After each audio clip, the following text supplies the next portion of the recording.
The Mech Touch. Chapter 133. Chamomile Tea. Vess took a seat at table in an upscale tea house. The urban noise of downtown Freslin made its way through the open window by his side. Lucky lazily sat down on the windowsill, staring out at the harmless birds and critters darting about between the neatly planted trees. Minutes later, Kelsey climbed the stairs of the Oriental establishment. This time she brought a guest with her. The older gentleman by her side looked like a bureaucrat that never transitioned into the upper ranks. He also appeared to be rather frazzled. "Mr. Larkinson, it's good to finally meet you." The old man greeted Vess while offering his hand. "The name's Lyndon Royce.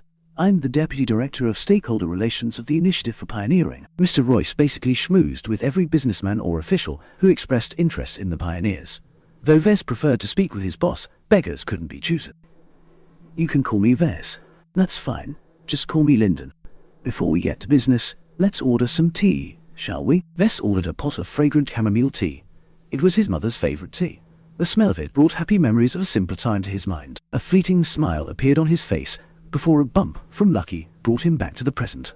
"That's a remarkable-looking cat you've got there. Did you obtain it from the Carnegie Group?" "No, I had him for a while. Lucky here is an exclusive creation from an inventor from the new Rubarth Empire." In truth, Vess had no idea where the gem cat originally emerged. The young man merely name-dropped the notorious first-rate superstate in order to impress the deputy director, while Lyndon possessed enough self-control to keep his expression polite. A discreet bump from Lucky surreptitiously informed Vess of the man's excitement. After a minute of enjoying their tea, they finally decided to talk shop. "I've been hearing a lot about you from Kelsey lately." Lyndon gestured at the young woman sitting next to Vess. "She informed me that you have expressed interest in forging a closer relationship with the Initiative for Pioneering.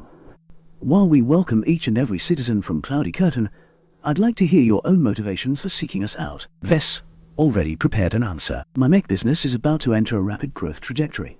The amount of credits and publicity that my business is about to generate can lead to an irrational response. I recently realized the importance of paying attention to politics.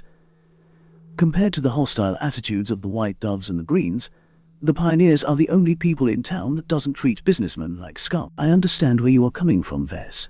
While Cloudy Curtain might appear to be a sleepy planet where nothing happens, the truth is that the Greens and White Doves are waging a daily war against the people. They are constantly advancing their heartless agendas in the Planetary Assembly. They have made their opinions of me very clear. While they have laid low for now, I don't doubt they are cooking something up to make it impossible for me to run my business in my home planet." Lyndon nodded and poured another cup of chamomile tea from the pot. "There are signs that their coalition is about to advance a tax reform bill in the Assembly in order to address the persistent budget deficits. From what we've heard, the bill is proposing to raise taxes on arms manufacturing and heavy industry to up to 50%. "What?" Vess almost spilled his tea. 50% is even higher than Bentheim's rate. The tax hikes won't fill up the holes in the annual budget at all. Instead, it will drive away every entrepreneur with a working brain. Without a healthy presence of business and commerce, Cloudy Curtain will slide further into backwardness. For a political neophyte, you are very astute in your predictions." Vess couldn't help that his increased intelligence dredged up what he learned in business class. Anyone can figure out the situation if they followed the news. Even if our planet's development doesn't matter to me, the tax rates still affect my business directly. It's impossible for me to make a living with such a murderous tax rate hanging over my head. Lyndon expressed his sympathies for Vess and elaborated on his own thoughts. "Our planet has been settled for several hundred years, but what have we done since then? Our population has remained stagnant at only 20 million, while vast swathes of land remain unused. I'm familiar with the facts. Our population growth has remained stagnant because our best and brightest always emigrate to better pastures." After a brief discussion about the backwardness of their home planet, Lyndon finally cut to the chase. "It is great to hear your thoughts. We truly think alike." The old man complimented before adopting a stern face. "Unfortunately, due to political concerns, it is not convenient for us to accept you into our fold." The refusal surprised Vess. After all, they had much in common. "Is there a problem?" "There is. We've recently came across evidence that you have been keeping company with a rather unsavory element in our society." "Walter's whalers." "Exactly." This time, Lyndon's expression changed into a frown. "Perhaps you're not aware of the customs. That can be forgiven. Nevertheless, you should know that interacting with such gangs will only bring you momentary benefits. The whalers will inevitably fall and be displaced by another gang. Your fate as a collaborator might also not be good. It is not your business to judge my relationship with the whalers. They are the only power on this planet, besides the MTA, with a substantial mech force. As a mech designer and mech manufacturer, it is a given that we enter a mutually beneficial relationship. Alta's whalers might be uncouth bastards, but they treated Vess with respect. Mr. Larkinson, I believe you are severely underestimating the risks involved with associating with the whalers. Your opponents are aware of your relations and are afraid that you will take advantage of it. In fact, the Greens and the White Doves have already made some preparations if the situation devolves into open conflict. That is quite a warning you gave me. Vess replied as he tried to figure out the Deputy Director's goal. It is a pity that my bond with the whalers is solid. It's impossible for me to break my relations with them, especially since they are the only friends I have who I can trust to lend a hand if my workshop is in danger. The worth of a mech workshop on their home planet trumped all other considerations. A genuine mech designer offered a lot of possible services to the whalers, such as customizing their mechs or designing custom ones that fit their personal needs. Eventually, Lyndon backed down from his insistence and instead retrieved a secure datapad from his suit. He turned it on and placed it on the table next to the teapot. "What's this?" Vess asked as he grabbed the pad and scrolled through the contents.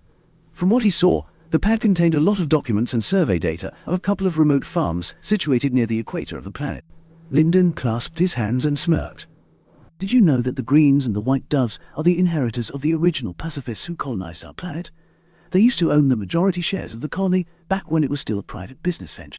They chose to settle on this planet because it offers the ideal environment to cultivate their own brand of luxury crops. So they're the ones behind the massive cloud rice farms? No wonder the Planetary Assembly favors agriculture so much. The Greens and the Doves are only interested in lining their own pockets." One of the most famous products Cloudy Curtain developed was a genetically modified type of highly nutritious rice.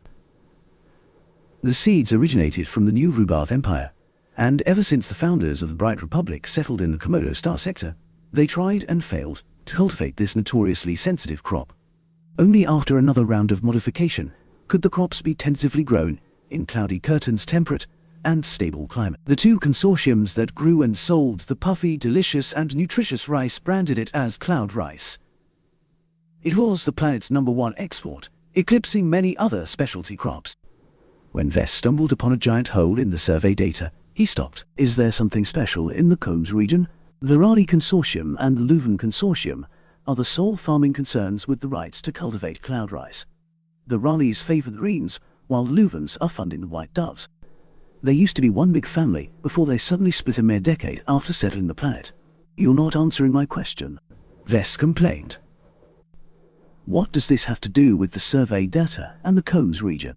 "I am trying to provide you with some essential context, my friend, but very well, let's skip the history lesson. All you need to know is that despite their common roots, the Raleighs and Leuvens are also rivals who are locked in a subtle struggle for dominance. So you could say that the consortiums and the groups that they are backing are frenemies." "That is quite an apt description," Lyndon nodded.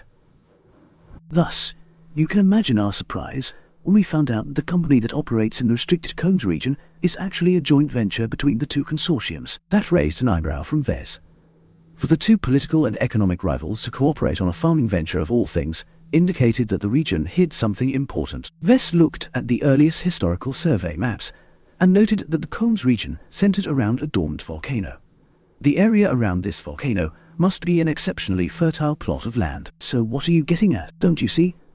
The Combs region is of vital importance to the two consortiums. It might very well be the reason why their ancestors colonized this planet in the first place." The news that the original pacifists might have settled on a barren planet, like Cloudy Curtain, due to a single fertile plot, roused his interest. The farming consortiums must be cultivating something much more valuable than cloud rice. "This is interesting and all, but why are you telling me this? I am merely a mech designer. The farming sector has nothing to do with me." "Perhaps you are correct, but consider the situation. Alta's whalers routinely extort the local businesses. They even claim a cut from the incredible profitable export cloud rice. What do you suppose might happen if some of their mechs decided to stroll into the Combs region?" Lucky stopped the swish of his tail and stared at Lyndon with a focused intensity. Vess quickly stroked his back in order to forestall any aggression. "Mr. Royce, you've given me a very dangerous suggestion. Is there some reason why you've mentioned it to me, instead of acting on your own intelligence? The deputy director shrugged. What can I say? The pioneers are not an armed gang of thugs. We don't have the habit of acting like a bunch of hooligans with mechs. More importantly, the Whalers are a remarkably cohesive group. Say what you will about Mr. Walter, but he has a natural talent for leadership. It is impossible for any of us to engage in a dialogue with their cadre due to their disdain for politicians. You could leave an anonymous tip. They might not act on the information if it comes from a suspicious source. Vess wrapped his fingers against the table and considered the situation. The pioneers refused to let him join their little club due to his undeniable connections to a mercenary gang. Then they passed him a request to leverage those same connections to deliver a punch to the most important supporters of their political rivals. Vess didn't need Lucky to tell him that the deputy director reeked of hypocrisy. I'm certain an incident will benefit the pioneers. Lyndon gave him a smile. What's good for the pioneers will also be shared to allies such as you. When the Greens and the White Doves are thrown in disarray, we can forestall pending tax reform bill that's currently under consideration. What if nothing happens at the Combs region? Will you let the bill go through? We can delay the procedures, but we can't prevent them from passing the bill. If the Greens and the White Doves retain their political momentum, then our assemblymen have no choice but to compromise with the ruling coalition. I imagine they will bargain their support for the bill if they can obtain an exemption for our key businesses. Naturally, the pioneers would obviously leave out his mech workshop in that list. Let me think about it. A delicate matter like this should not be decided over a cup of tea. Can I keep this datapad? Feel free to keep it or show it around to your friends. Lyndon waved his hand and stood up. I'm certain that it will make for interesting reading to anyone with an interest in farming. The deputy director chuckled as he left the tea house.